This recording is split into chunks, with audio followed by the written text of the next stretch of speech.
Good morning, good afternoon, and good evening, ladies and gentlemen. Welcome back to SATAL 2020. I'm your host, Moltar, and we are back.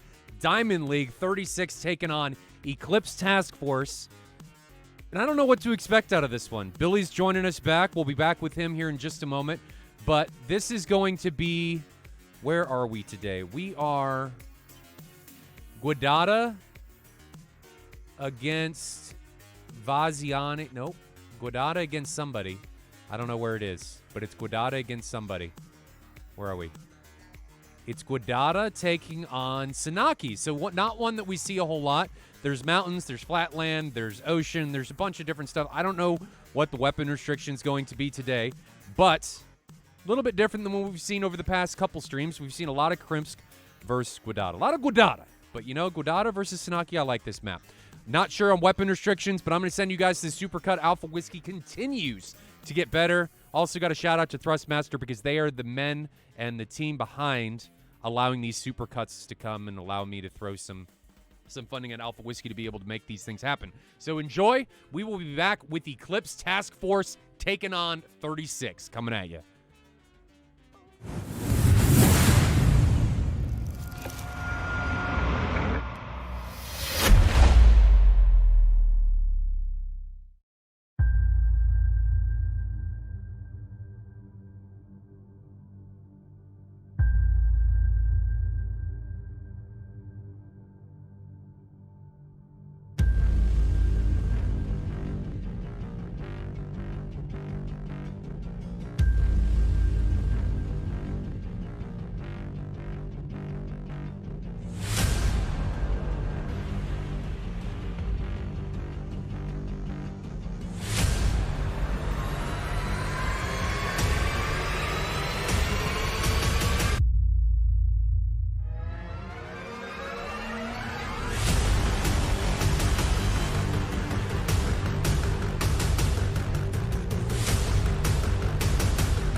Welcome back, ladies and gentlemen. Billy Merlin has joined us again after the holidays and stuff. Billy, it's good to see you back. How have you been? I've been pretty good, hanging in there. Just getting through the holidays, handling the Wild Weasel business as usual. And, right. Been missing the SATAL action. Glad to be back, ready to see these guys go at it. This should be a good one. It's been a wild ride this past week. I think this is our fourth stream of the week. We did Monday, Tuesday, Wednesday. I took Thursday off. My daughter was sick yesterday, and then my wife had to work overnight, so I was up with her all night because she doesn't like to not be around my wife. So she screamed in my face for like 2 hours before she went to sleep. It's been a great time. But, you know, we're back. It's Saturday. It's SATAL. It's Diamond League. 36 taking on Eclipse Task Force. Let's jump straight into this. What are your expectations here? I know you're in TAC View. I got to count you in. We are at 20 minutes, and I can count you in at 40 seconds. Just let me know when you're ready.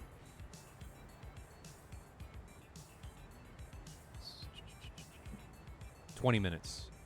I'll count you in now at 20:50.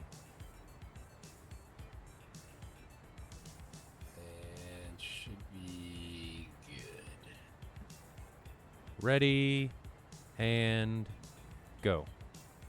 Okay, so you're looking at the TAC view. It's just the easiest way for Billy to be able to see what's going on in real time. But we are sitting here. I think we're at Guadada with 36, and Eclipse Task Force is down at Sanaki. What are your expectations? I see one Mirage, 3 16s, an 18, and a 27 out of them. Well, both of these teams definitely bring it, and I think we've seen them show time and time again. These guys know what they're doing here. Pretty experienced squad, especially 36 Stormo. They've been around for quite some time. Those guys are pretty regulars around the community too. So a lot of skill there, no doubt about it. Same with the Eclipse Task Force. Those guys have shown some pretty good showings here over the past year plus. So I think as far as experience goes, these teams are pretty evenly matched in that department. Airframes. So I do see the single flanker here, which, wow, look at the difference in size. Yeah, it's pretty substantial. It's pretty substantial. How much bigger that sucker is than all the planes around it. That's it's caught my eye there. The 16. So right, what's the distance here? Let's see. We got a fairly short distance, if my memory serves me. Yeah. Udada to Kataisi. It's not too bad. It should be like 150 miles. But before we get into that, I just want to talk about who is actually flying. So if we take a look at 36, we have Ghost, then Airwolf in the Su-27, followed by Evil in an F-16, Drigo in another 16, Falcon in another one, and then Dirty leading the way in the Mirage. And then if we flip over and look at what's going on with Eclipse Task Force, they have Kingston in a JF-17, Breeze in a 17, Dizzy in... What is Dizzy in? Dizzy is in another 17, Riker's in a Tomcat, Jones in an 18, and are there only 5 of them? The Stash got that shirt from Wild Weasel apparel too. It's under the artwork tees. Thank you. I only see 5 of them. I don't see anybody else. Are they flying with 5? Which isn't unheard of, but it doesn't happen very often. This isn't 36. This is ETF, right? Yeah, we are looking at Eclipse Task Force. So Eclipse Task Force in Twitch chat says one of them had a connection issue, and the timer was running out. Okay, so they did fly with 5. Interesting. Very interesting. So that's going to be... What are they going to be able to do there? That's going to be rough. That is going to be rough. But these guys are departing 23 minutes in. Tomcat taking off for Eclipse Task Force. Falcon, Evil, Drigo, and the rest of the squad for 36 are departing. If you had to guess, based on what you see here, man down for 36. Ooh, Evil. Oh, it may be 5. Oh, he straightened it out. I thought it was going to be 5v5 there. No, he didn't straighten it out. What is going on there, Evil? Oh, no! Evil blew up. But he didn't take off, so he can respawn. He's just going to be late. But is that the equalizer? That is not good. It's certainly an X factor at the moment. That plane either, not being in the initial push or showing up later to the fight is going to have an effect on things. I'm not sure which direction that effect is going to go. But it's certainly not something we see all the time here, but something that does happen from time to time. So let's see. The real question here is, does ETF pick up on that, right? Like, do they realize they're only up against 4? Do they assume that maybe they have emerged contact there? How does that affect how the other side? Well, they're up against 5, so they would normally be up against 6. So I think you point out a good point. Are they going to be able to recognize that they're only up against 5 instead of 6, and they have a latecomer, or are they just going to think that was a misnomer in chat? Maybe somebody went wheels up, wheels down, or I don't know. Are they going to realize it? I think that's a valid point, but it does take away the harshness of Eclipse Task Force flying with 5 on their side. That's kind of... I was worried about that at the start, and now it's less of an issue. It's going to be less of I think, a problem. If we flip over here, look at... That is not the camera that should be.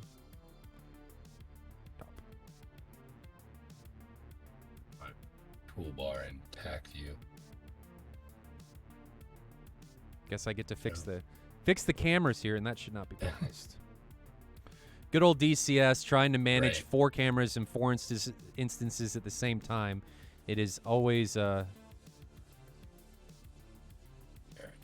always an adventure. There we go. Okay, let's do this. Looks like I get to fix a camera, because that is not top. It's going with center. That's going center. So based on what you see and what you've heard have happened in the past, this patch does not have, the patch we're flying on, have the Phoenix tweaks or the 120 tweaks or any of that stuff. you think the Tomcat's going to have an impact here? What do you think's going to go down there? It certainly can with the ability to shoot at the distances again. Now, what patch is this on? Is this on the patch that had the major updates to the Phoenix? Because that did, I think, substantially affect the way that I don't think so. Tomcat engages at targets from distance, right? I think closer in your 20 to 30 mile range, you're getting roughly the same performance out of the missile. However, it does require a bit more out of the driver to get the plane, in closer and tighter than they probably used to have to, as far as holding the data link and whatnot. Mm-hmm. Why is it not that? Yeah. Sorry, I'm trying to get tack view right here for everybody. And I am trying to get the cameras right. We'll get things sorted here.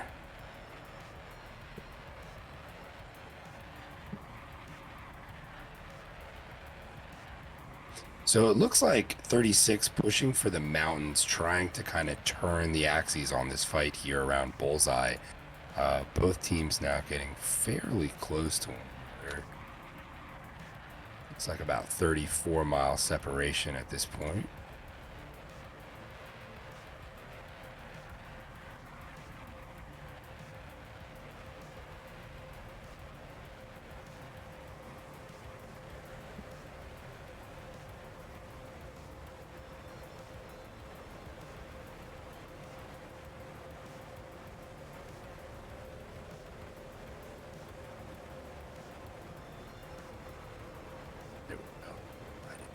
That, but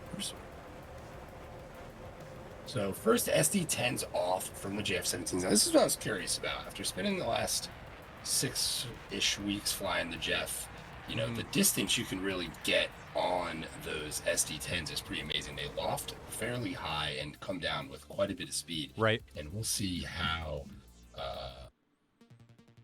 some of these guys from 36 react to that. One of these coming in here fairly high right now, just under Mach 3 at what looks like Falcon, or that might be for Ghost. Looking like that's for Ghost right now. I don't think any of these are going to really track. Well, let's take a look at Ghost and see if he's going to be able to get away from this SD10. Where is it? There it is. Oh! Ghost gets hit. So Ghost gets taken down, and I want to pause just to make sure that we don't miss anything. So we're paused at 29:12, and I just want to make sure that we don't miss anything that's going down here. So Ghost got hit, and let's analyze what exactly is happening or happened in this scenario. So lots of long-range SD10s. Now, Billy, you had said previously that you had about 6 weeks of Jeff experience, and you were talking about the SD10 coming down from high altitude. Do you think that was just that was something that they didn't expect in this situation? Because the Jeff doesn't make a lot of appearances here in SATAL, and Ghost seems like he didn't know what was going to happen. I think they caught him by surprise there with that. That's one of those things where if you're not flying that plane enough, you're not watching the tack views the guy's doing it. Well, I don't want to say that's something that 36 wasn't aware of. I would assume they're probably very aware of it. Were they expecting it in this situation? It doesn't look like it from what we're seeing here in the track and the tack view, but that may very well not be the case either. However, it does look like the attempt to lob at least 4 SD10s into that initial push from 36 was pretty fruitful there. It does look like they may have doubled up on some targets. I'm not sure how the sorting went for the ETF guys, but nevertheless, they got what they were looking for out of it. As we can see right now from where we're at, 36 very steered up. We have what looks like an ETF force that's pushing in, about to pounce here. And 36 kind of in what looks to me like a very defensive posture right now. Almost every plane within the group. They're now down from 5 to 4, right? Which now a 2 to 1, or I'm sorry, right. I think a 3 to 1 there. Don't quote me on my math there.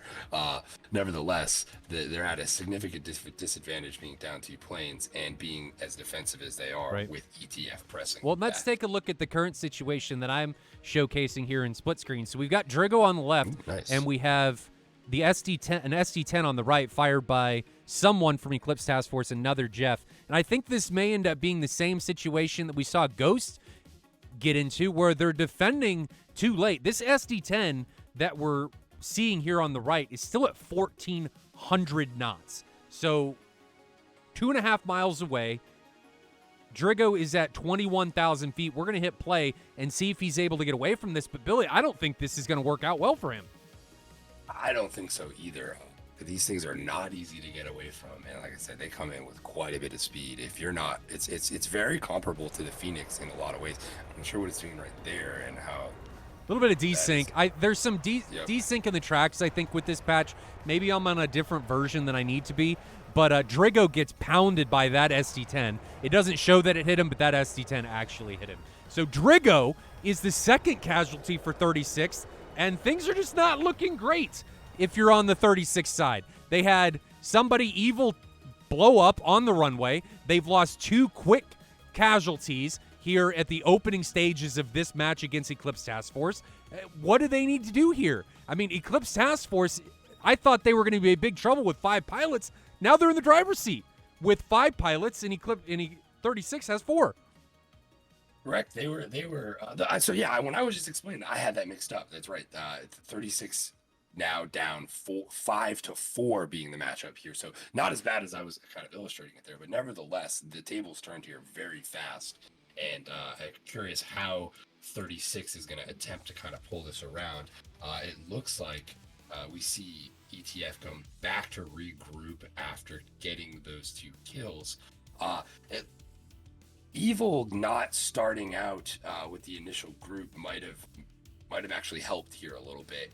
I think it forced some of the sorting. They ended up doubling up on some of those planes they got killed. Right. So 36 coming in now to kind of help bolster the numbers. There's really a group of 3 in a singlet right now, which can be a problem in itself with the amount of separation. Right, and then Evil gets taken down by another SD10.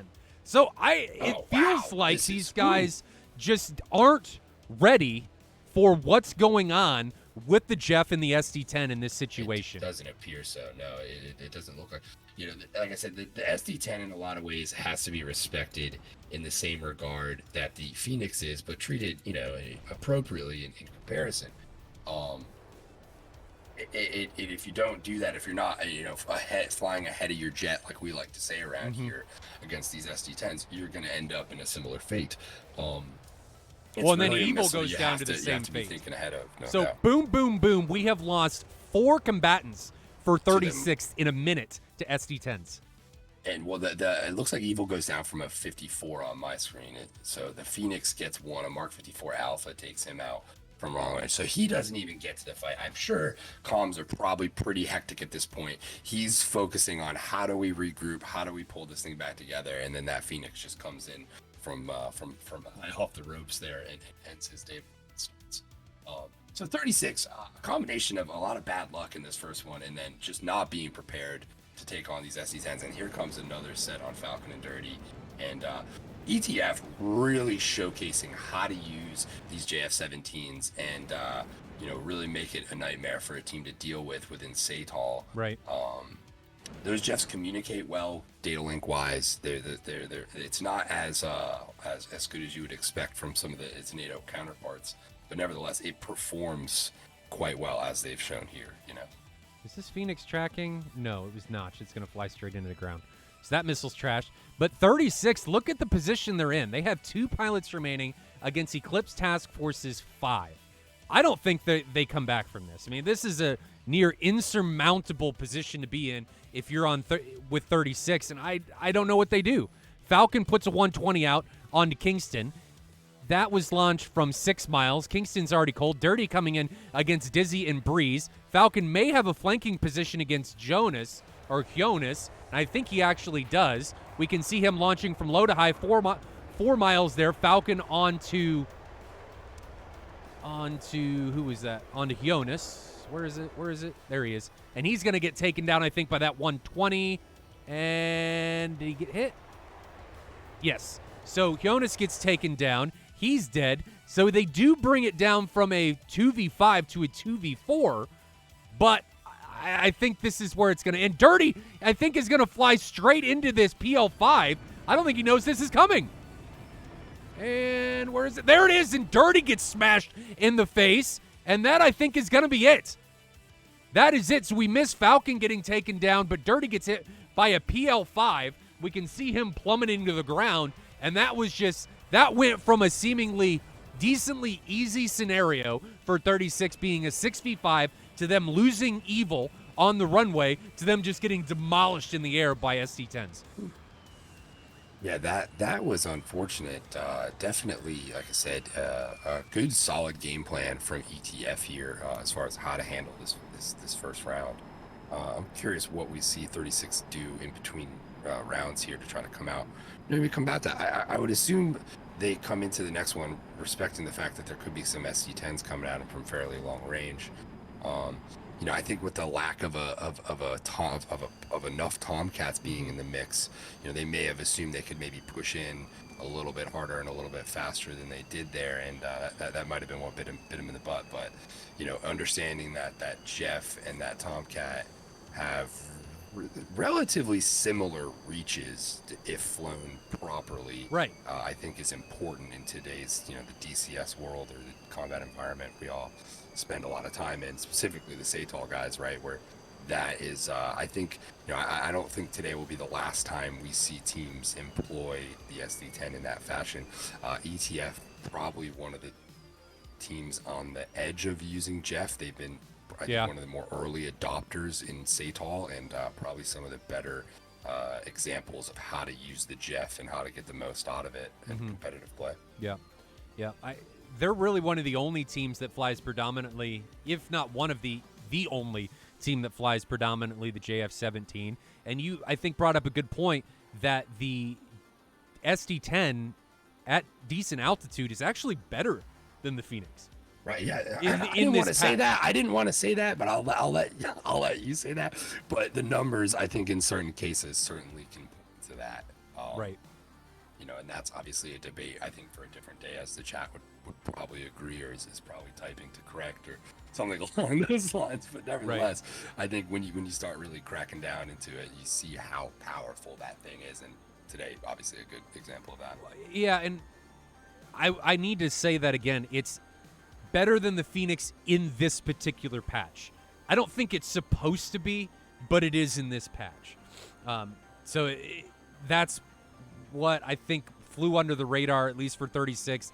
They got taken by surprise with it. The SD-10 in this patch, if I remember correctly, it's been a long time since I've flown, was a monster. I mean, it would hit you at over Mach 4 if you stayed at high altitude and didn't maneuver.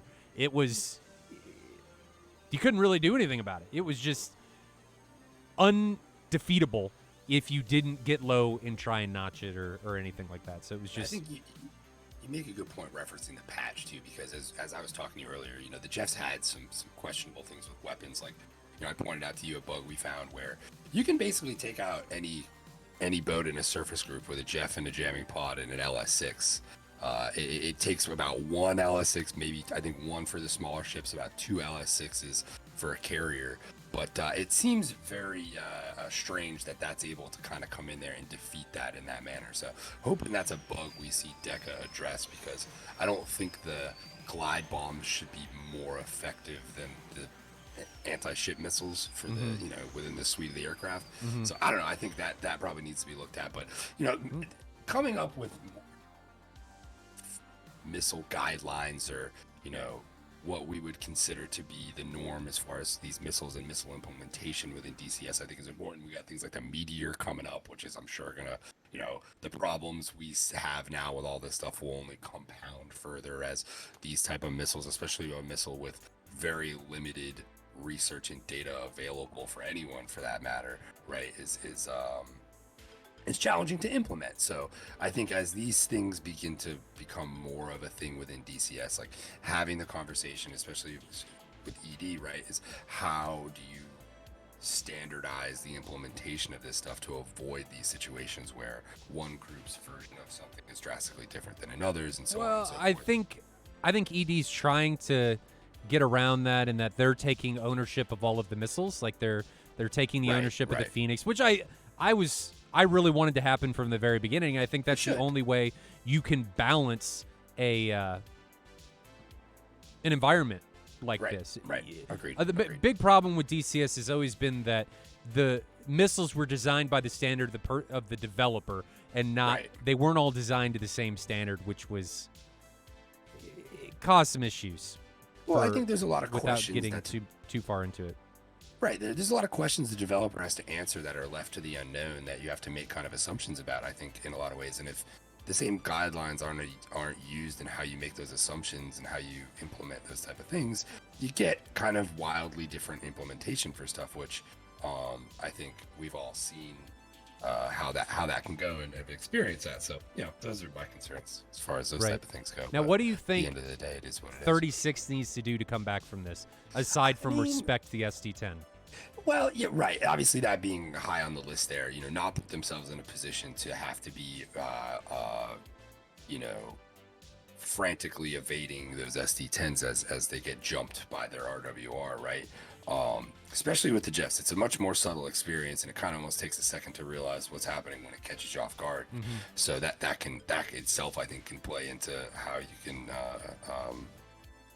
have problems in that themselves. So they need to be careful about things coming their way, because you might see 36 attempt to pull, a bit of a long shot of their own. Not that they necessarily had a ton of aircraft that could do that, but I do believe they weren't using a Tomcat. It was a Mirage, a Flanker, and 16s, correct? Correct. Eclipse Task Force yeah. had the JF-17s, the 14, Right. JF-17s and the 14.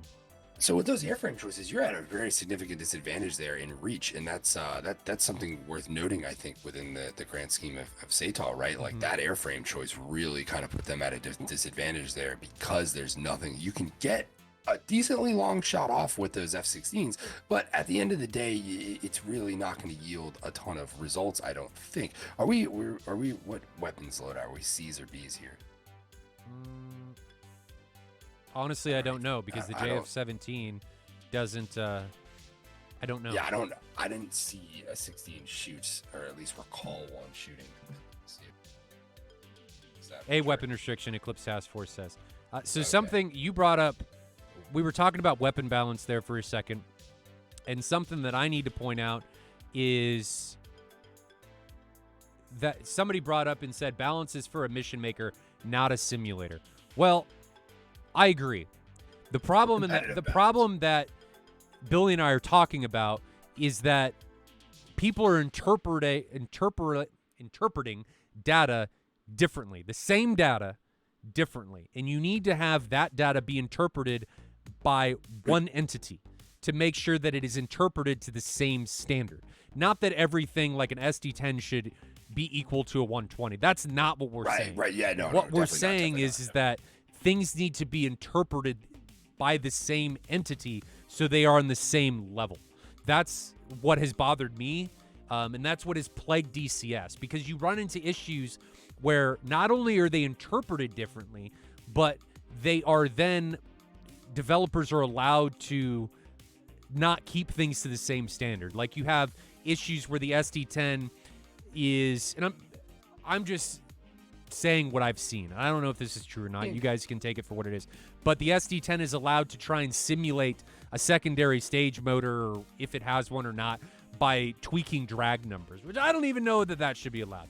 There's things that come in, and like the Phoenix has issues where it was using a different API than the 120, so it still had, and this isn't a problem.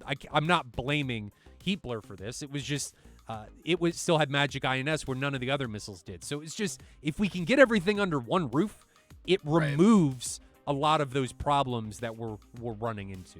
That's, I think, what Billy and I are talking about. Well, I think different groups of people trying to do the same thing on that note, things can become convoluted very quickly. And if you don't standardize a process for doing some of that stuff, you end up in situations like this. Yeah, I definitely want to clarify. I was not referring to balance of these things should be able to equally do the same things within the sim.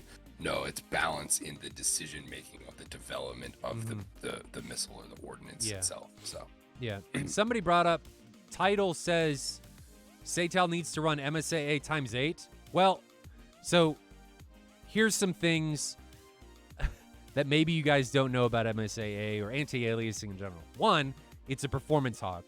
Two, I'm running 4 clients, and that would totally wreck my PC. I do have a 10900 at 5.3, a 2080 Ti with 64 gigs RAM, so I got a beast of a machine, but running 4 clients is not possible. 3, if you are running MSAA in PvP, you're doing it wrong. And the reason you're doing it wrong is because when the computer blurs those lines to get rid of those jagged edges, you can actually lose spotting dots in the sky because the PC or the simulator, whatever, the GPU is going to blur that into the sky. So just think about that not only are you losing performance, but you could also be losing the ability to spot targets. So just remember that it's not all about things looking pretty. You gotta be able to see things to be able to be effective. But anyway, let's move on to round 2. I'm going to send you guys back to the Thrustmaster Supercut, and I'm going to get things fast-forwarded so we can get here underway on round 2. 36 taking on Eclipse Task Force. 36 just got spanked. And I'm wondering if they're going to have it in them to be able to come back, or is this one going to end in 2? We'll talk about that when we get back. Enjoy the Thrustmaster Supercut. We will have round 2 between 36 and Eclipse Task Force coming at you when we get back.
Welcome back, ladies and gentlemen. Billy is a box. There we Awesome. go. We fixed Billy.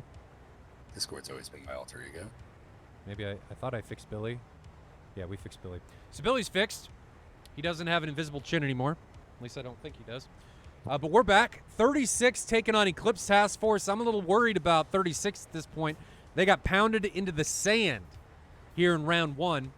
And it just went from bad to worse for them. Evil blew up on takeoff. His F-16 couldn't figure out what it wanted to do. It did not want to fly straight. That was the only thing it wanted to do, was fly in an S pattern. So he blew up. He departed late, then got smashed in the face by a Phoenix that we didn't see. And then they just blew up. 4 of them died within the span of about a minute and a half. You think they got what it takes, Billy, to come back here and really take it to Eclipse Task Force, or you think this one's going to end in 2? Yeah, I think so. I think they certainly possess the skills to get in there and pull that off. I think, like I said, having the ability to know that was the Phoenix, or not the Phoenix, but the SD-10 that kind of did a lot of the damage there. I think we see them approach this bubble a little bit differently there. Mm-hmm.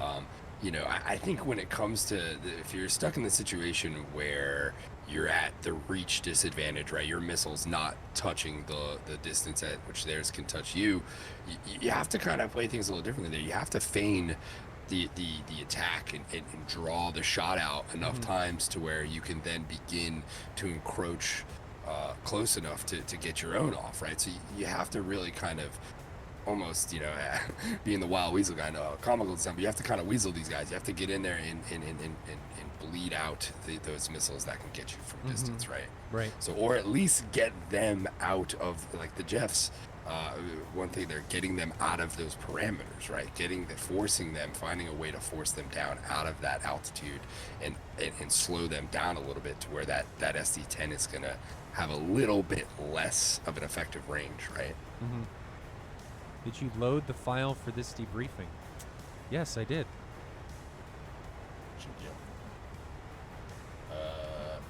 Although it's not showing, I'm not seeing what I'm doing. Go ahead and try and connect to the online debriefing now. Should be good. I see it, and I'm definitely manipulating it. I don't see you as connected. Oh, let me try again. There you go. Yeah, there we go. Just booted me. Go ahead and move forward to 1520. 1520. Yeah. Yeah, we got a little bit to wait. Oh, okay. I see yours. Yeah. Make it 1530. 1530 it is. And ready. Play. Go. All right, so my worry is, will 36 have learned from round 1 with the SD-10? Will they be respecting the SD-10? I don't know. Rum Runner, real-time telemetry is not working right now. I guess there's a client mismatch. I have to update some stuff because I've been out of it for a month and a half, so I'm sure I'm probably behind, and I need to look into that and make sure it works. Make sure it fixes it. And you may want to check the picture-in-picture for the TAC view because it looks like it's... You're running it, and we're looking at water. Oh, that's weird. I guess I gotta zoom out a bit more than I was realizing. Maybe... Yeah. I'm pretty far zoomed out right now. Yeah, I'm looking at water. Try and reload your TAC view. Yeah, that might be it. Look, I zoom out. I'm like almost world scale now. Oh, there it is. Maybe I don't know what's going on. It's weird. All right, we'll just run it on I'm going to have to kill this session, and we'll just run it on my... See, now it just jetted back to what? Now it's more like... See? That's weird. Anyway, Strange. Sometimes DCS doesn't want to be nice, but you just got to make do with what you got. It's true. So we are at... I can count you in again. I am at... Well, this isn't running now. Sometimes DCS, TAC view. I don't know why I bang my head against the wall so many times just for this sim to work. It's all worth it at the end of the day. As frustrating as she can be, it definitely has a lot of enjoyment there. There's no doubt. It can be frustrating at times, that's for sure. Looks like we should be pretty good now. Frustrating is an understatement. Yeah, it's this tac view's having problems, so I'm just gonna turn it off.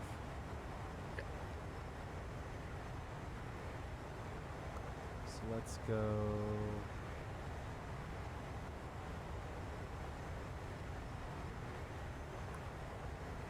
But anyway, who do you think's gonna be the pilot to watch in this?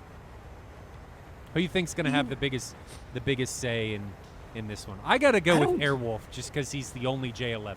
We don't see very many J11s, and I gotta jump on the J11 bandwagons. That's all I used to fly.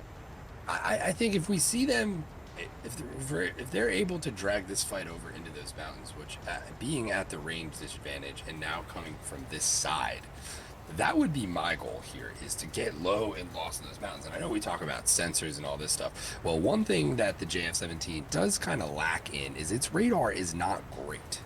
High flying, fast, hot contacts, sure, it's going to pick up pretty relatively easily. But as you get low down there in the ground clutter and into those mountains, that thing is going to struggle, as most radars are going to struggle with terrain. But I think even more so with the JF-17, not having things like MSI and having those data link contacts overlaid onto the radar, making life a little easier, it can be a challenge once things get a little muddied up and a little dirty there. So I think that's one tactic for kind of taking on the Jeff and dealing with it, is to put their radars in as rough and tough position as possible, right? So I don't know if 36 now sees that terrain to their northeast there as an escape route or some sort of, as a maybe a tactic to use that. But I think, like I said, I think that's the smart move there, and try to kind of bleed out some of those missiles and use that terrain to protect yourself. I don't know if anyone really stood out to me in any type of specific fashion in that last match. I think ETF was very much a team effort. We saw SD10s coming out of everybody. Phoenix is pretty much coming out of everybody over there.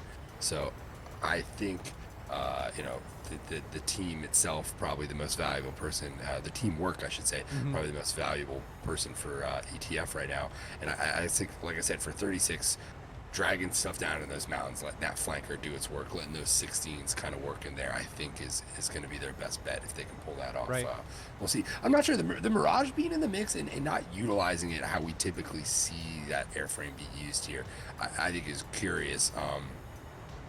I want to know what their angle is with that Mirage, and maybe given a better start, him actually able to do what they were trying to do with it. I'm not sure what that was though. Yeah, I don't know either. We didn't really see too much come from 36 in round one, so I'm anxious to see if we see anything further come from them here in round two. I'm worried. I'm worried about if they're going to be able to overcome the ST10. I think they're going to be able to. I mean, 36 is a old enough team and a veteran enough team to be able to do that. Why did Discord just decide to... I don't know. That was weird. It was like I left and came back. Yeah, that was bizarre. Anyway, fix you again. 36 is a veteran enough team. I think they can deal with it. I think they know how to contend with a round one loss and to make adjustments for what they need to do to go into round two. I'm just a little worried, is the SD10 too much in its current form for 36 to overcome? Most teams don't fly the JF-17, so there's not a lot of flying against JF-17's experience. Will that come back to get them? I don't know. Yeah, this solid whole point there round too as well. I mean, the this experience whole round factor is up in the air for a me. big one. Is up in the air for me on whether they're going to be able to do anything about it. I want to see their F-16s be more aggressive. I don't think teams are aggressive enough with the Viper. You almost need to fly it like the J-11 and the Su-27. You fly aggressively low. The F-16, you got to fly it aggressively at like medium altitude. Use your airspeed, use that energy, and come in there and just balls to the wall, beat the crap out of your opponent.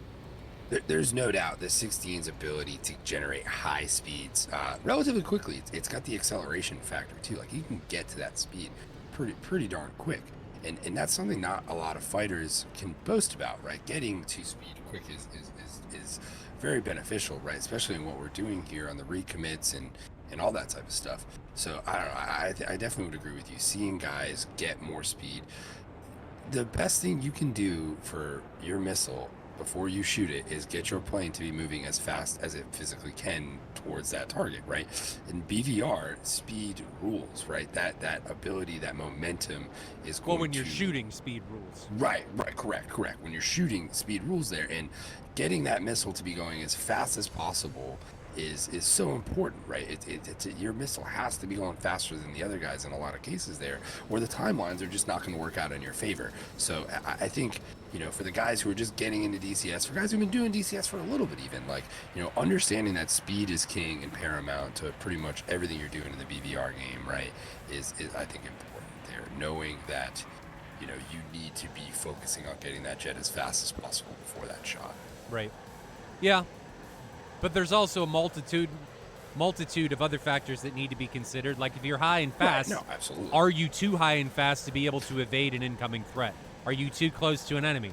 What is your distance to an enemy? What is your enemy's airspeed for when he launches? Your timelines for last ditch defenses, and there's so many factors that I don't think a lot of people consider that need to be taken into this. And all of these aircraft can be very difficult to fly if you're considering all of those variables. But the F-16, I think you want to be medium to high altitude for as long as possible. Use that airspeed to both impart onto your missiles being shot and also to defend, unless it's a Phoenix or an ST-10. And maybe that's exactly what came back to bite 36th, in that they were trying to be high and fast, and they just weren't giving the ST-10 enough respect, and it was killing them at high altitude, unlike the 120 would. And they were treating it maybe like a 120, and it was kicking their ass because of it. Right. Yeah, I'm curious. You were just showing that Mirage there. What is the strategy here? Because like I said, we're normally used to, for those not familiar, the Mirage usually implemented within SATAL. It's a very high, fast flying plane, and it serves almost as a distraction or a target for the other side to kind of chase and not be able to get in a lot of ways. We've seen teams like TAW be very effective doing that with the Mirage and with the F-15C for that matter. So I'm curious if that was part of 36's intent here, was to get that Mirage up and moving and kind of operating in that similar fashion. I'm not sure. I'm not sure what the strategy of 36 was. I don't think we really got to see it pan out. They had, like I said, we kind of highlighted the hiccups along the way there for them. So curious to see what they do here, how they change gears to where they're approaching the fight from. What exactly is ETF doing as far as angle they're approaching here? Because they're coming from a slightly different. Okay, and there's the SD-10 there now, already out. Neither of these teams are really taking any shape or approach to formations. They're just kind of in a hodgepodge as they ingress. I mean, ETF looks like they've got 3-2 ships. I don't know what 36th is doing. They may have an essence of 2-2 ships and 2 singletons, but I don't know for sure what exactly is going into their formations as we go through this ingress. Another ST-10 coming off of Breeze. 120 is being launched from Drigo. Will 36 respect these ST-10s a bit more? That is the question, I think, on multiple people's minds. And let's grab one of these ST-10s and see what it ends up doing. So here it is, ingressing towards its target. It's going to be on Drigo or Falcon, and it's coming down from altitude 1,300 knots, coming through 23,000 feet. Is it going to impact its intended target? I don't think so, because both Drigo and Falcon are both turning cold, so they do a much better job of defending the incoming threats. Next threat is a possible AIM 54 that I saw coming in here from the north. Is it going to have any way, shape, or form an impact on how this is shaping out? It's got potential. Defensive. It's going in on the F-18 from 36th, and it's on Ghost, and he notches it in the vertical. Well done. Well done there. And let's pause it right now just to take stock of what our current situation is. So let's look at the TAC view and look what's going on. So missiles everywhere. I mean, 120, ER, 77, 120, 120. What's up here? 120. So 36 just says launch all the things. And that's exactly what's going on. There are 7 missiles in the air in the first pass for 36. So much more aggressive as far as missile deployments coming in here in round 2. 3 missiles have been launched on the flip side. Maybe 4 have been launched by ETF on the flip side of that coin. And this 120 is still at Mach 2.26 at 41,000 feet. How far away is it from Jonas? 5.28 miles. He's already defensive. I don't think that's going to be a problem unless he doesn't descend. If he stays high, 31,000 feet. Oh yeah, that should. I mean, he's got mountains. He's got some terrain coming up below him. But I don't think that's going to be a factor at that altitude. Well, he's got to descend though to be able to make that work. No, if he stays at 31,000 feet, he's going to be dead. He's going to be dead. But the question is will he descend? So let me see if I can get it. So let's flip over to his camera and see what's going on there. We're going to hit play. Here we go. And see if he stays at altitude or descends. And it doesn't look like he's going to descend. And that missile is catching him. Still at Mach 2. It's only 2.5 miles behind him. And Jonas still isn't descending. Now he's turning back into it. Jonas, oh no! 1.5 miles. And that thing, I think, is going to catch him. Mile now, Mach 1.5, half mile. Face mile anticipating. Here it comes. 0.1 miles, and he gets taken out. No. Yep. Oh, no. And that was, I think, Billy, specifically caused by his seemingly unwillingness to descend. You gotta, if you want to be able to stay at your rough current altitude level, you gotta be over Mach 1 as you're kind of cranking through that there, and he just didn't have the speed to hold that altitude. He needed to get the nose down there, drive that plane down, and pick that speed up, because he just, the math did not, as we talked about the math several times there, the math did not work out in his favor in this one either. You just got to have more speed coming through the turn there to make that work, which that's a difficult one right there. I've been victim to that same thing more times. And then Dizzy, I think, DC'd. So we rough. are on the opposite of what happened in round 1. 36 was having a rough time in round 1. Eclipse Task Force is just getting demolished by both internet connection issues and early casualties. Yeah, that's tough. We all know, as we've mentioned here several times, the internet undefeated when it comes to internet SATAL. and ground, totally undefeated. Totally undefeated. You're not beating either of those two guys ever. But I think 36 choosing to respond with its own volley of shots to start this one off here, beneficial, as we've seen. They now, I believe, have the numbers advantage, correct? Is that Yes. right when I say that? Yes. That Mirage, not doing what we normally see out of Mirages, but yet still staying in the fight. Long ER out from Airwolf there. Not sure who that looks like that might be at. ER looks like it's on super. Yeah, but cold in a way. That looks like that may not work.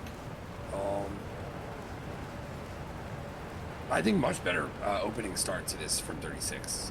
I feel like that last round woke him up, and I think we're seeing what we normally see out of 36 here, which is a little refreshing. Lots of shots, though, as you pointed out here. Mostly at Cold Bandits, though, there, which that one a little puzzling, but nevertheless. Just pause it again. Missiles everywhere. Everywhere. I mean, here's another 1, 2, 3, 4, 5, 6 missiles in the air from 36. And DCS doesn't have the problem anymore where missiles stay on the screen that I know of. They don't stay on the screen anymore. They're gone. So we had 7 earlier, and we've had a couple since then, and we have another 6. So I'm worried about 36's weapon state at this point, because there's just missiles everywhere. Everywhere. Right. Oh, there's 2 more out here that I guess decided they didn't want to track. There's one going to the stratosphere, 60,000 feet. and another one slightly below it at 56,000 feet. But these launches are coming from 13 miles. Not an awful shot. Another thing I do have to give these guys credit for, especially Eclipse Task Force, is, and 36's altitude's been decent. Medium altitude. Right. They're not descending and staying low. I'm assuming their fuel states are going to be decent because they're staying high. I do like that. But now we've got Eclipse Task Force on the back foot where 36 was in round 1. It's a 6v4 right now, so complete opposite of round 1. It was a 6v4, same situation in round 1 for Eclipse Task Force, and now it's 36 with the advantage. So let's hit play again and see how this is going to unfold. But 36, they're being way more aggressive. I'm just worried about their weapons stores as this continues. Yeah, agreed. That's that and countermeasures too. We're seeing, I think, adversely, I'm seeing a lot of countermeasures on the other side coming out of ETF right now, and that adds up too. And that's, I think, we talk the silent factor, right? Like the one we don't, the unspoken thing that I think has ended up biting a few more people in the rear end than anyone here realizes, myself included, is just running out of countermeasures and those late round engagements where you really need it. Making sure you are conservative with your countermeasures, I think, is a big factor we don't talk about nearly enough here. Well, I'm a little worried about Airwolf's positioning. He's got an ST-10, and that thing is moving. Fast. I don't think he gets away from that. And plow, smash, he gets taken out. Airwolf is the next casualty here in this fight, and things just continue to happen here. I was going to say things continue to get worse for 36, and I got to pause to make sure we don't miss anything. Things continue to get worse for Eclipse Task Force, but Airwolf was actually for 36, so Eclipse Task Force is trying to equalize this, and now it's a 4v5. So you think they got it in them? Airwolf. It seems like it. Well, now if we look down here at Riker, let's go back to TAC view before I hit play again. Riker gets a very close range aim 54, and I think that's on Ghost. It's still picking up speed. That is bad news bears. I mean, that is 3 miles.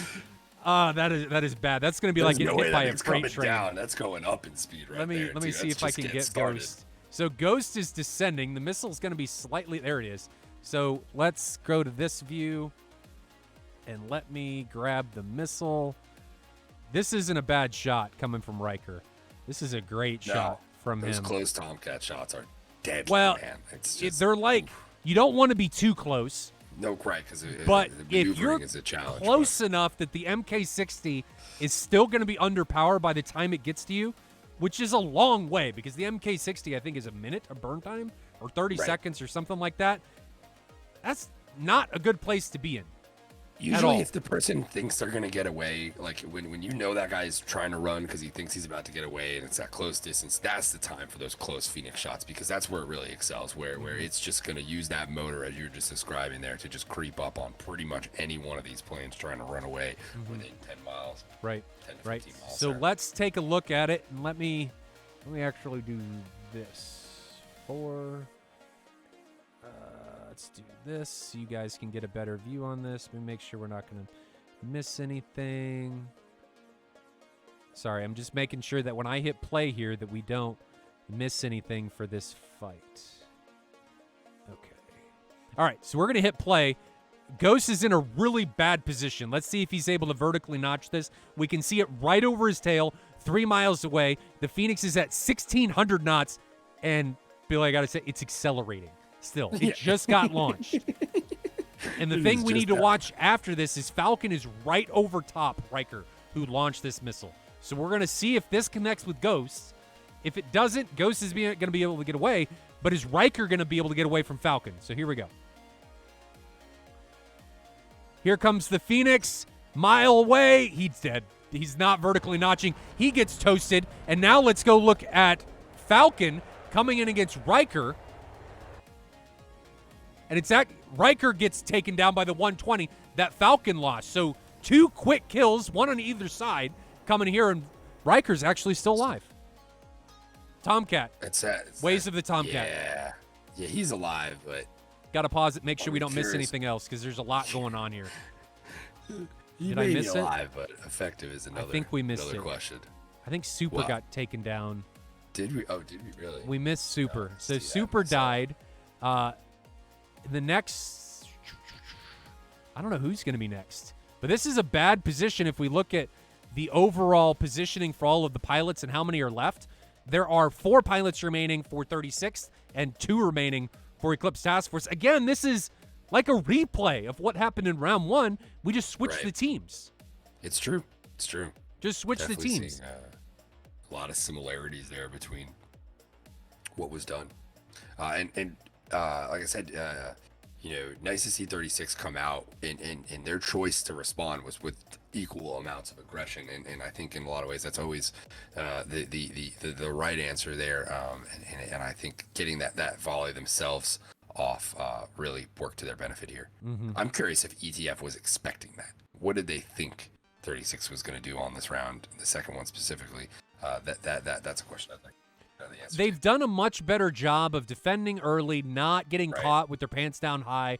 They're defending when they should. They're not in La La Land getting hit by a large explosive warhead, which I think is much better place to be in. Chat Samurai points out and says Riker is an expensive signal fire. Yeah, unfortunately he is. And Riker responds in chat and says, "Yep, that's me." I've been there myself. I know that feeling. I think we've all been there. But I'm going to hit play. See, I'm anxious to see if Eclipse Task Force is able to come back on this.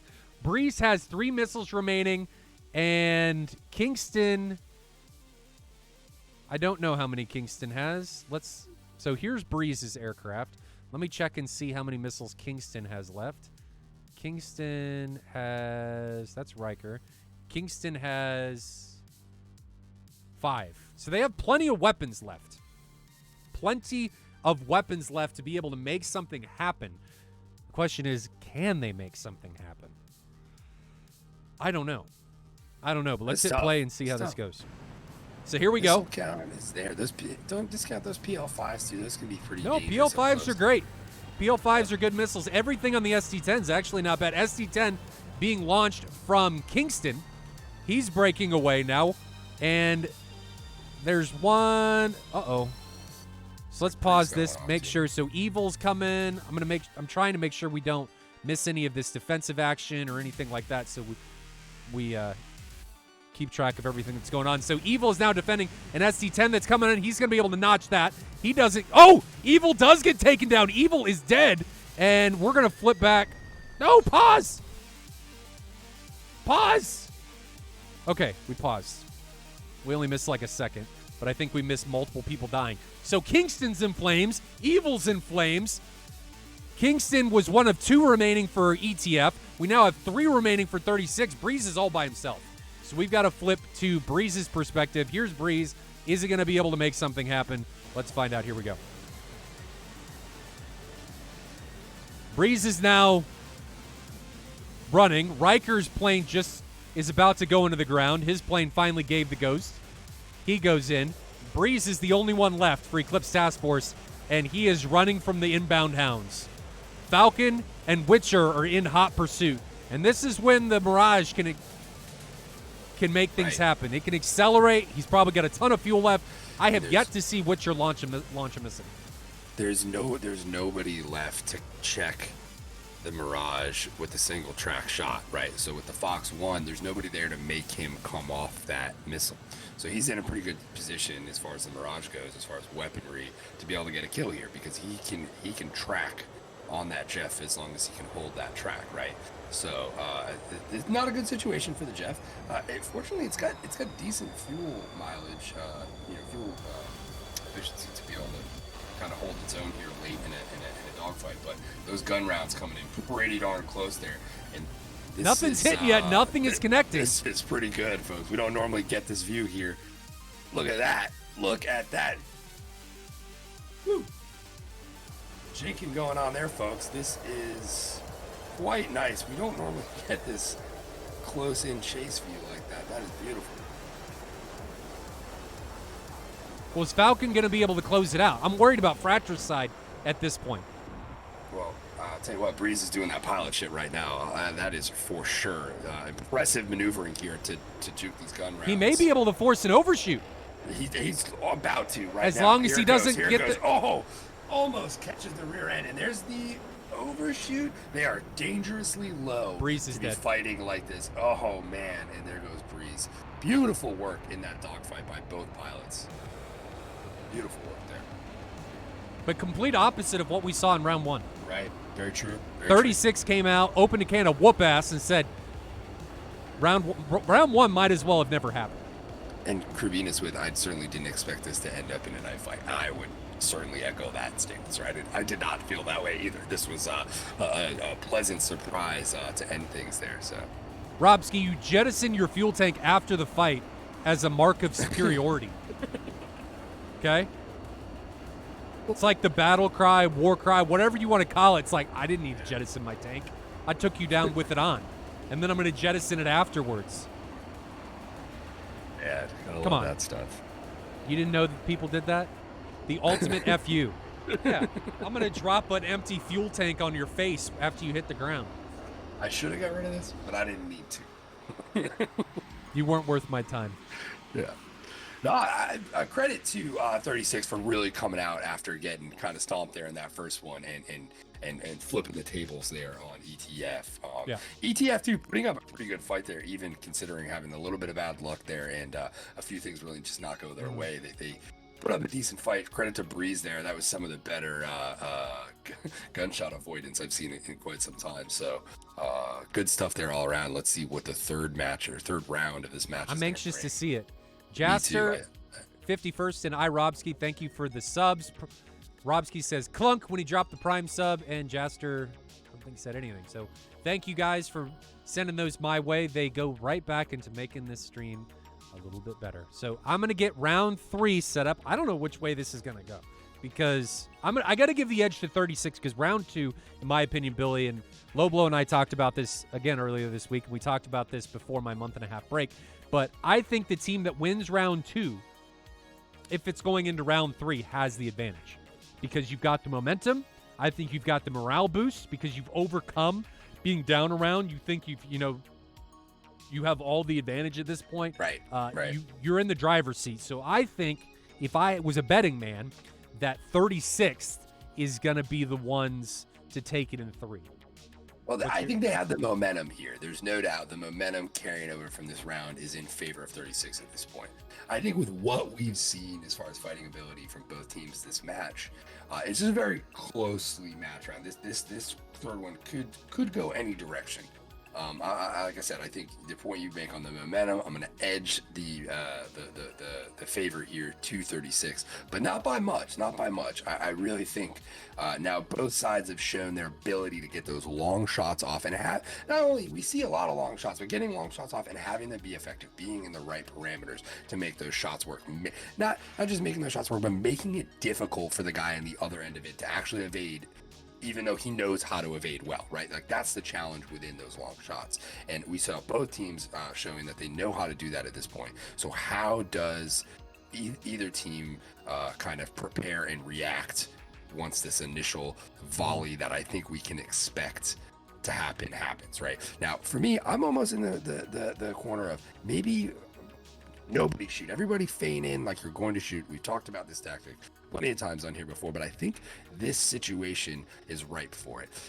Both teams here could be very much so expecting a large volley of missiles to start this off.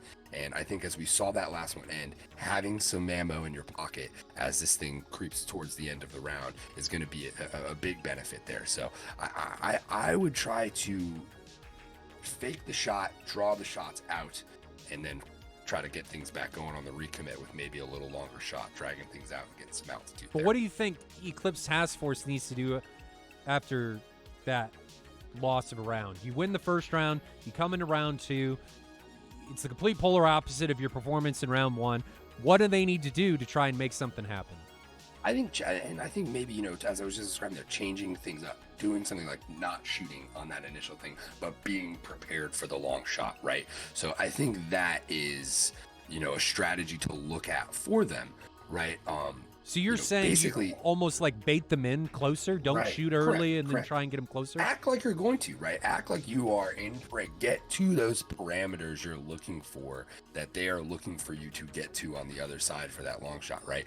Give them, you have to think a lot in DCS about what the guy looking at you is seeing on his screen. So this is where knowing a lot of these different airframes can be very beneficial, because knowing how you are going to show up on someone else's sensors is a benefit to you, because you can manipulate the situation to make it seem like you are doing something that you are not, especially if you take what we would consider the normal behavior or the most human nature behavior, right? And taking that, exploiting the fact that people are going to assume that type of stuff, right? So going in, pressing, making it look like you're going to shoot, and just turning away as if you shot, cranking, doing the whole 9 yards, and just keeping that altitude, making sure you're cranking at the edge of the enemy's wez, so their shot is at its least probability of taking you out. You can come back around, get back into position, into those parameters again, to shoot them as they're coming back around, right? You having the benefit of recommitting prior to the enemy, I think is a pretty big thing there, as you would. So what you're essentially saying, and I've talked about this in the past, is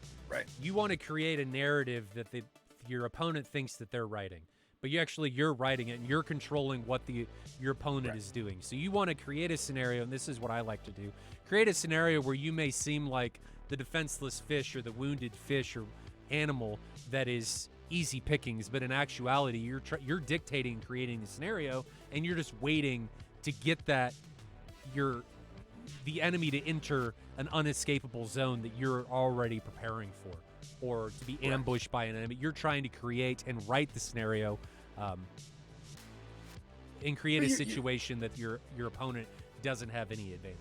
You're painting a picture that looks one way but is really another. I think the best real life example of a similar operation is the classic Operation Bolo, the Robin Olds, the mustache guy operation.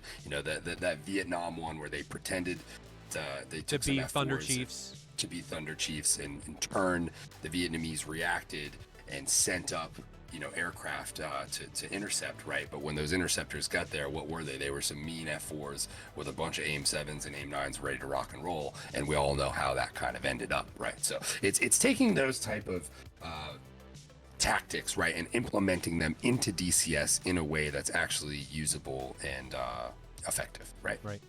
All right, guys, so what's going to happen is I'm going to send you guys back to the Thrustmaster Supercut so I can fast forward here in round 3. No idea which way this is going to go. I think 36 is going to have the advantage here. What do you guys think? Let me know in chat. I'll see you guys back here in just about a minute for this all-important conclusion. Round 3, 36 taking on Eclipse Task Force.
Welcome back, ladies and gentlemen. We are here at Napa, which is the incorrect airfield. I'm going to jump down, and we are going to ride along with Riker as he departs. But we talked a little bit about what our predictions are for this one. I think 36 has the advantage. Eclipse Task Force has got an uphill fight coming in here. I think Eclipse Task Force's, all of the possibilities here ride on their implementation of the SD10. I think you hit it on the nose, Billy. It's going to come down to how well they can make the SD10 work for them. We're riding along with Riker, who's in a Tomcat, but I think if they can get an early SD10 kill, that'll overcome the morale and momentum that 36 has coming out of round 2. But will 36 defend properly and be able to make that a non-factor? I think really it truly lies here in who can be ahead of the missile, as you like to say a lot. Like, who is flying the most ahead of the other team's missile here? Because, being in the notch, cranking long before that missile gets into the pitbull mode, rather, right, is such a benefit and is so important here. To basically get that guy to shoot, you're putting yourself in a position where you could get hit, but you're turning away far earlier than you normally would if you yourself wanted to get that shot off, right? So you're effectively just kind of cruising through the enemy's weapon engagement zone, right? Just enough to make them shoot at you, but enough to where you have the advantage to easily get away from that missile. If you can do that enough times, right, and the same thing applies when we're talking about SAM sites on the ground and so on and so forth. You're flying through an area that is going to make somebody shoot at you. And if you can do that enough and put yourself in an advantage to get away, you can run them out of things pretty darn quick. And that I think it's difficult for the other pilot to kind of identify that's happening, right, and not to shoot at that, right? You really have to find a group that's very composed, and it's difficult to do this against pilots who have a lot of experience in DCS. Like some of the Diamond League teams we've seen where both teams try this tactic and it just doesn't work because both teams are very much so prepared for it. But I think that is something that takes a lot of experience in flying within competitive play to know, to see, and recognize. Right. Quick shout out to Zelfer for dropping 5 community subs, to Reverend Dependent Saber, LT Gamer 2W1, the Flying Manatee, and JTFF Zanuck. So thank you very much for that, Zelfer. That's hugely beneficial to the channel. I can't thank you enough for making that happen and your generous thoughts here with gifting those subs. But back to the commentary.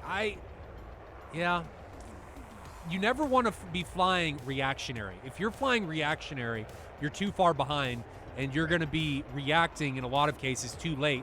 And those are the times where we see people get taken down at high altitude. There's no doubt about it. And especially if you are flying at very high altitude, it's even more important to be hyper vigilant about those shots coming in. Because if you're at that altitude and not in a position to be able to get away, right, you're not going to get away. That's the problem, is there's so little lift on those wings at those high altitudes that if you're not set up to be fast and moving in the opposite direction, it's going to be a long day. And there we go, the 54 Alpha, 2 of them out of ETF's lone F-14. I'm assuming those missiles are going to be conning. They should be able to see those guys coming. Not really turn it out of the way, though. It looks like they're trying to hold to get their own shots off. How effective that's going to be right before that missile pit pulls on them, I don't know. I'm guessing they weren't able to hold it. No, they're Evil gets taken down, so Evil's dead. Go. That's the first casualty, Phoenix. And this is exactly what we were talking about before this match started. And it's the Phoenix instead of the SD10. But now, 36 is already a man down. Certainly there. And then Witcher now, now there we go. There's where I'm talking about, be flying ahead of that missile there, right? That perfect example of that. He's well cranking through that missiles. Now, you're talking about flying ahead. What Ghost, I think, is behind, reacting instead of trying to think ahead of his airplane, and now he's going to get pounded by this incoming SD-10, and he gets hit. And his wings eject from his aircraft, so he's done. So within the span of about 30 seconds, 36 has lost 2 combatants, and this goes from a 6v6 down to a 6v4. So let's pause and take a look at the current state of what is going on. with where everybody's at. And I need to. What is going on? You need to pause. Pause. There we go. Okay. Now I need to make sure that everything is on the. From what I was seeing there, I think it's important to point out too that part of one of the big benefits of not shooting on that initial foray is you can solely focus on getting away. Because what we see here is these guys attempting to get their own shots off. So they're working their sensors as their brain knows that they need to be evading. So you're not even as effective in your own sensors as you probably want to be in that moment, right? You're scrambling to try to get a shot off just to respond.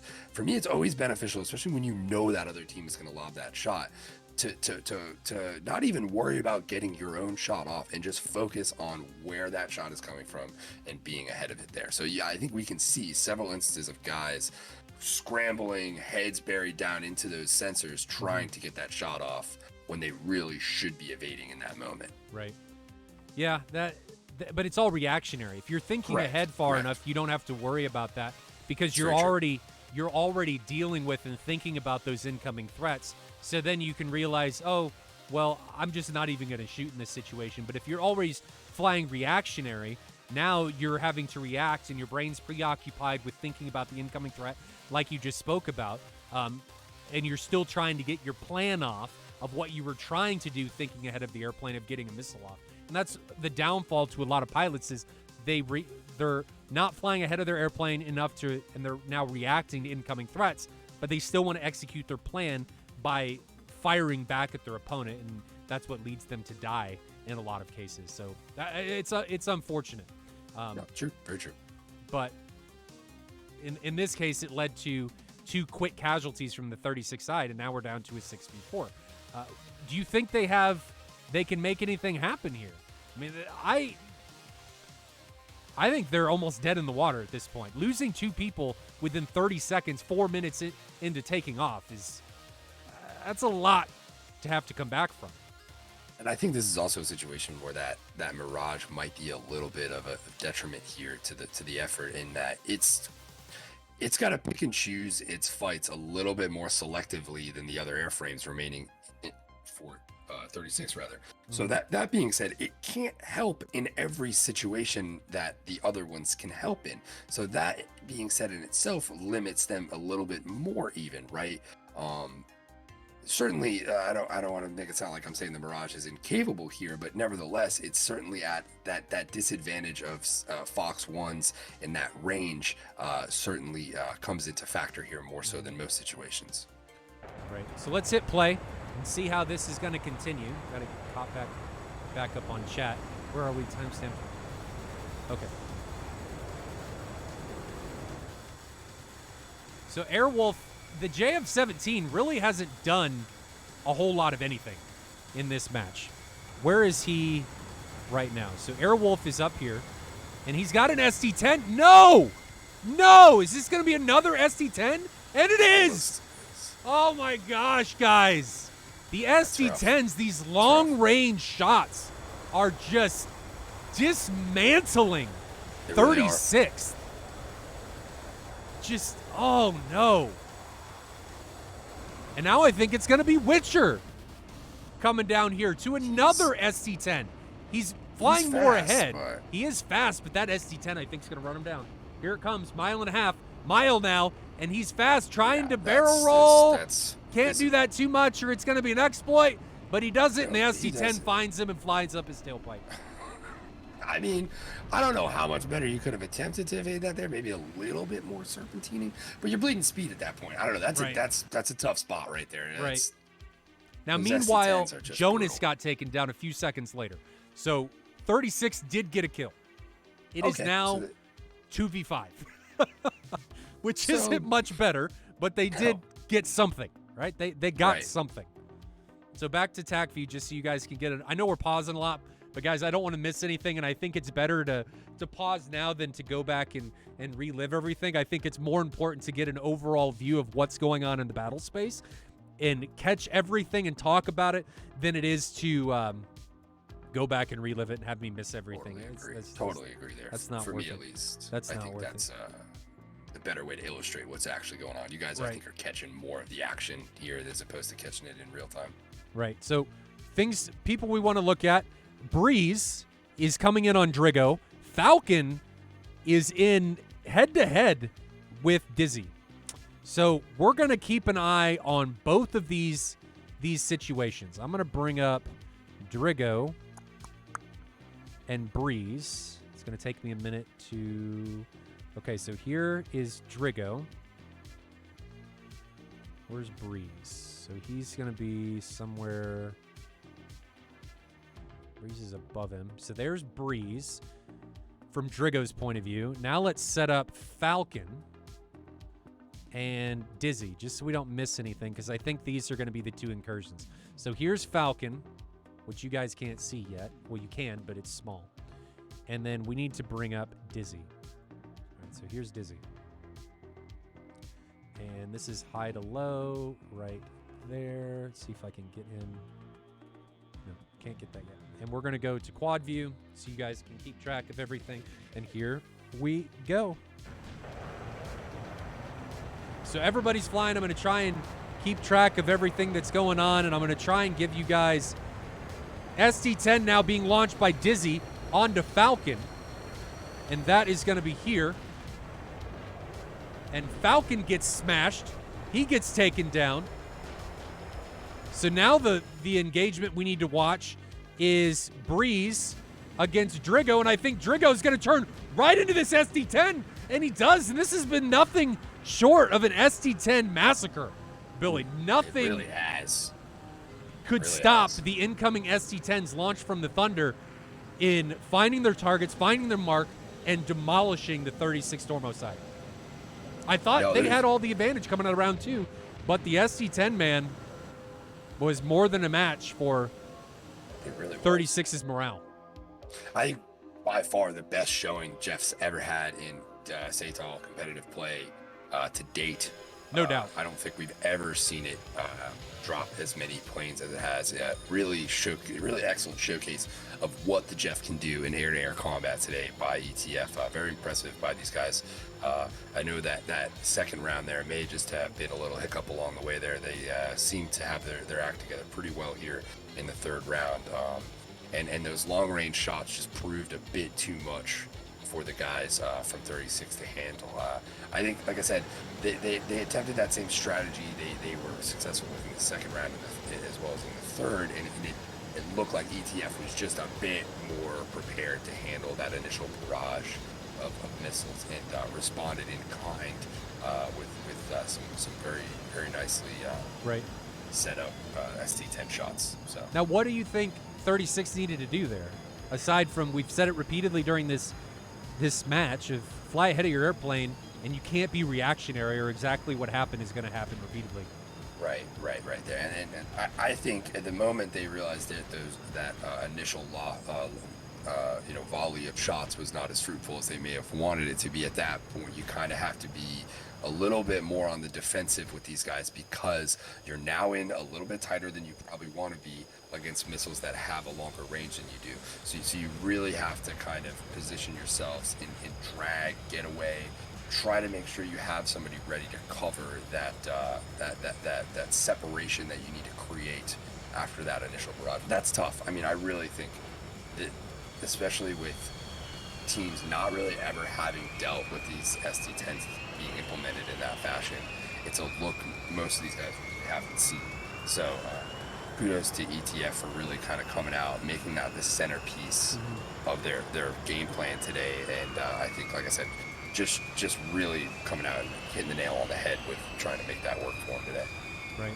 Yeah, I agree. And I don't think ETF is going to have any problems RTBing right now. No. So while these guys are heading back, I'm going to take a look at what our next match is going to be. Where's my browser? There's my browser.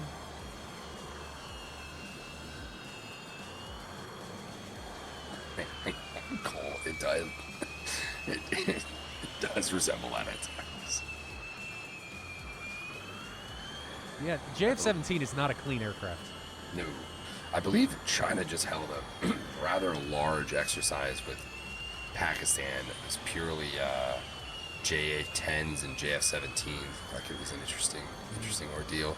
And then I think Pakistan just delivered Nigeria a bunch more of their JF-17s, and I think they now just started delivering Block 3s to the Pakistani military as well. So JF-17 program really now starting to come into fruition, I think, as far as the export side of things goes.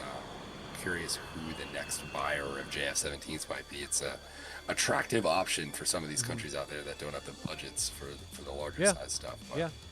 it's Nice it's small multi-role fighter. Next match is going to be Phoenix Task Force taking on Golden Crown. We skipped over that one, I was told, which I'm sorry about. But that is going to be the next match, and we're going to do that Monday. So Monday is going to be that round, that match. It's going to be at 1600 Z. I'm not going to stream tomorrow because I've got some stuff I need to take care of. I know we're going to try and get caught back up. We're going to try and do Monday, Tuesday, Wednesday, Thursday, Friday. We're going to try. Moltar may get burned out. It is a lot. We talked about this last stream. It takes a lot out of me to do these. I'm kind of dead for a good part of the day after doing these. So we're going to try. We're going to be back Monday, 1600 Z with Phoenix Task Force taking on Golden Crown. And then Tuesday is going to be Dragon Squadron against ECV 56. And then Wednesday is 36 against 64th. Thursday is going to be Toro Squadron against TAW. And then Friday will be Phoenix Task Force taking on TAW. So we're going to see a couple teams multiple times in this coming up. But guys, this is going to be it. Billy, thank you for joining us. If anybody wants to buy any aviation gear, make sure you head over to wildweaselapparel.com. Billy has been gracious enough that we are now doing DCS World Events gear. So if you guys have any interest in supporting us that way, some of that revenue goes directly back into supporting the channel. If you guys have any interest in combat aviation gear, Billy's Wild Weasel Apparel is the place to be. And I'm not just hats, all kinds I'm not of cool just stuff. saying that because Billy's part of the stream, but it's legit quality stuff. So he'll get you taken care of. Head over there, and if you want to buy some DCS World Events gear, help the channel out. You can do that too. Yeah, I think it's really a great way. The proceeds from the DCS World Event shirts you're going to me and Moltar there. Good way to support both of us in this whole endeavor. And you're repping the gear too. It's as we always talk about within DCS, like what's the best way to grow the community, and that's talk about it with people that don't know about it. So wearing the shirts, helping us promote the thing that we all love to help grow this community, I think is a good endeavor. Can you link it for everybody here? Oh yeah, sure. Second. And yeah. maybe, So I mean, go ahead, Billy. Nope. I was gonna say, it's for me the best way to grow the community talking about DCS, right? But yeah, go ahead. So maybe tomorrow, while I take some time off, I can get the streaming schedule figured out. Next year, I'm going to try and be even more organized with a full streaming schedule ahead of time, like before the year starts, having all of the matches scheduled. It's just an ongoing thing of me getting things organized. I mean, I do most of this by myself. As far as organizing the streams and stuff, Alpha Whiskey does the supercuts. It's just, organizing SATAL is it's a lot of time. And then obviously Loblo and Billy come in here and help with the live streams, which is a huge help too, because it's very exhausting doing it by myself and not stopping talking for 2 hours. Right, but that's it. So hopefully next year we'll be even more organized. But that brings us to the end. I think a lot of these guys have landed. We're riding along with Dizzy. But that's going to be it. Eclipse Task Force takes it in 3, 2-1 against 36, and what was a more exciting match than I thought it was going to be. Indeed. I didn't know which way it was going to go, but I thought it was going to be more one-sided one way or the other. But Eclipse Task Force came out, showed us what the SD10 and the Jeff can do, at least in the patch that this was showcased on, and that's going to be it. So I will see you guys back Monday. Phoenix Task Force taking on Golden Crown. This Monday, again, Phoenix Task Force taking on Golden Crown, 1600 Zulu, and then we got a week full of SATAL, Diamond, and Gold League. So until next time, guys, fly safe in those virtual skies, and we'll see you guys next time. See you later. See you.